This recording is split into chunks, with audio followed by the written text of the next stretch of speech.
Vamos iniciar hoje uma nova série de palavras onde vamos falar sobre a guerra interior. Eu quero convidar você, ao longo desses encontros, a gente crescer no entendimento, na maturidade, na percepção de que nós estamos em uma guerra, que ela é espiritual, mas que também é interna. Nesse primeiro encontro, eu quero então trazer essa realidade, e a gente tem por tema, por título, a luta que existe dentro de nós. Eu quero ler o texto base, que ele está lá em Gálatas, no capítulo 5 e no versículo 17. Paulo afirma assim: pois a carne deseja o que é contrário ao espírito, e o espírito o que é contrário à carne. Eles estão em conflito um com o outro, de modo que vocês não fazem o que desejam. Então, aqui em Gálatas, Paulo está começando a trazer essa realidade que a gente vai ver ao longo desses encontros, de que, além da batalha espiritual, que a gente já falou em outros momentos, existe também uma batalha interna que cada cristão luta, a batalha da carne contra o espírito. Então, quando a gente aceita Cristo, quando a gente crê de verdade em Jesus e começa então a nossa caminhada de fé com Ele, começa a acontecer algo que é invisível, mas que é muito real. Começa uma batalha dentro de nós, uma guerra interior. Essa guerra, ela é a prova, na verdade, de que algo novo está acontecendo dentro de nós, de que o Espírito Santo passou a habitar dentro de nós. E o que nós precisamos entender é, primeiramente, estarmos atentos para que existe essa batalha dentro de nós, essa guerra interior. Depois, entender que se existe essa batalha, existem armas específicas e armaduras e formas de guerrear essa batalha. Terceiro, de que essa batalha começa em nosso interior, mas ela se manifesta no exterior. E quarto, de que depois que ela se manifesta no interior, essa batalha ela envolve outras pessoas. Mas nesse encontro, então, vamos focar no entendimento de que nós estamos em uma guerra interior. A nossa carne, a nossa forma de pensar antes de Cristo, sem Cristo, ela agora está em luta, porque você agora crê em Jesus, você está caminhando com o Senhor, o Espírito Santo habita em você, e você agora está lutando esse conflito, então, que nós chamamos de guerra interior. Isso acontece porque agora o Espírito Santo habita em você, e através da sua comunhão com Deus, da sua entrega a Ele, o Espírito Santo ele vai te convencer do pecado, da justiça e do juízo, e te fazer mais parecido com Jesus. E nesse processo há um conflito entre a sua antiga natureza e a nova criatura que Deus está formando em você. Se você tem se deparado com essa guerra interior, na verdade, você precisa entender que isso é algo bom. Por que é algo bom? Porque antes a gente vivia sendo movido, sendo levado pelos nossos desejos, pelos nossos pensamentos, pela nossa carne.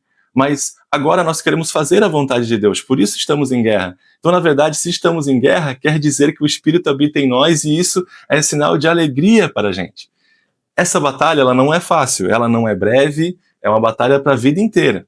A nossa carne ela vai querer se manifestar, ela vai querer voltar a ter o controle sobre as nossas atitudes e decisões, certo? Ela vai querer trazer de novo os frutos da carne sobre nós, o medo, o orgulho, a raiva, desejos egoístas, velhos hábitos, pecados secretos vão querer voltar, né, e se manifestar ou continuar existindo dentro de você.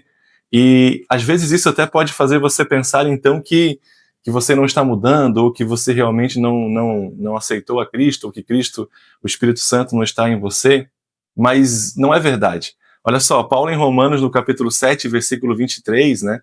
Todo o capítulo 7 ele fala sobre isso, mas no versículo 23 ele fala: eu vejo outra lei atuando em meus membros, os membros do meu corpo.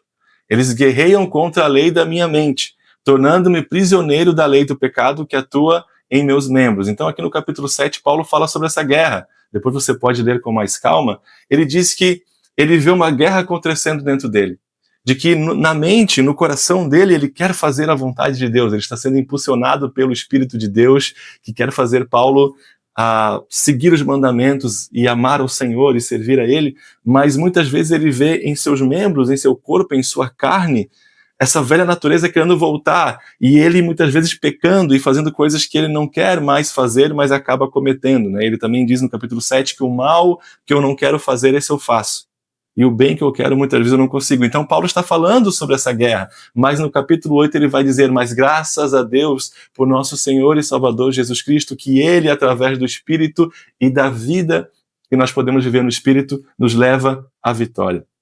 Então não há problema em você entender que está nessa luta. Na verdade, o objetivo desse encontro é você reconhecer de que há uma luta acontecendo dentro de você. O problema é quando a gente ignora essa luta. Ou um problema ainda maior é quando a gente tenta lutar essa guerra interna na nossa própria força, na nossa própria vontade. Então a gente precisa entender de que aquele que nos ajuda nessa batalha interior é o Espírito Santo. E de que as nossas armas para cooperar nessa guerra interior são as armas espirituais. É a oração, é a leitura da palavra, é o nosso tempo a sós com Deus, é a nossa louvor, é a nossa dedicação a Deus. E é assim que nós guerreamos e vencemos essa guerra interna. Então, Deus nos chama a viver essa batalha não pela força do nosso braço, mas na dependência do Espírito Santo e confiando na graça que Ele já nos deu e nos alcançou. Para isso, Ele nos entregou uma outra forma de nos protegermos e lutarmos, que é a armadura de Deus. Está lá em Efésios, no capítulo 6, do versículo 10 a 18, Paulo fala sobre a armadura de Deus e como a gente deve se vestir dela para lutar nessa guerra. Leia Efésios 6, do 10 ao 18, e que você possa orar ao Senhor para que Ele te revista com essa armadura de Deus, para que você entenda dessa guerra espiritual, dessa guerra interna que você tem lutado, para que Ele te dê graça para guerrear isso e que você seja feliz. Porque se você está em guerra, é porque o Espírito Santo está em você e você quer fazer a vontade de Deus. O que você precisa é continuar avançando, sabendo que aquele que está ao nosso lado é o Senhor. Essa guerra interior, ela é ao mesmo tempo um convite para uma guerra e uma promessa. Um convite para que a gente possa lutar contra o velho homem e a velha natureza e se tornar a nova criatura que Deus quer fazer de nós, Deus quer formar em nós, e uma promessa de que aquele que começou a boa obra em nós vai completá-la até o dia de Jesus Cristo. Está lá em Filipenses capítulo 1, versículo 6. Então, eu quero te chamar agora para uma reflexão. Você tem reconhecido essa luta interior dentro de você? Em quais áreas da sua mente ou em quais momentos do seu dia a dia você percebe essa batalha entre a carne e o espírito? Você tem percebido isso? Você possa refletir, que haja um compartilhar sobre essas duas perguntas para que a gente possa crescer. E eu quero deixar também um desafio prático para você. Durante essa semana, peça ao Espírito Santo que te mostre claramente aonde a sua carne, aonde a velha natureza ainda quer dominar em você.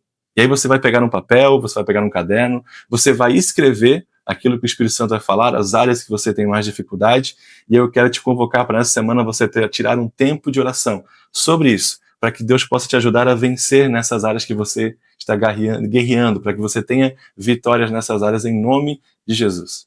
Amém? E que a gente possa orar então, reconhecendo que nós estamos dentro sim de uma guerra interior, nos nossos pensamentos, no nosso coração, mas orar entendendo que Deus ele está conosco. E vamos pedir ao Senhor para que Ele nos ajude a vestir a armadura de Deus, a estarmos preparados para guerrear essa batalha. Este é só o primeiro encontro. Nós vamos continuar falando sobre essa guerra e como ela se manifesta em outras áreas da nossa vida. Eu quero te convidar a embarcar nessa jornada. Que Deus possa abençoar a sua vida.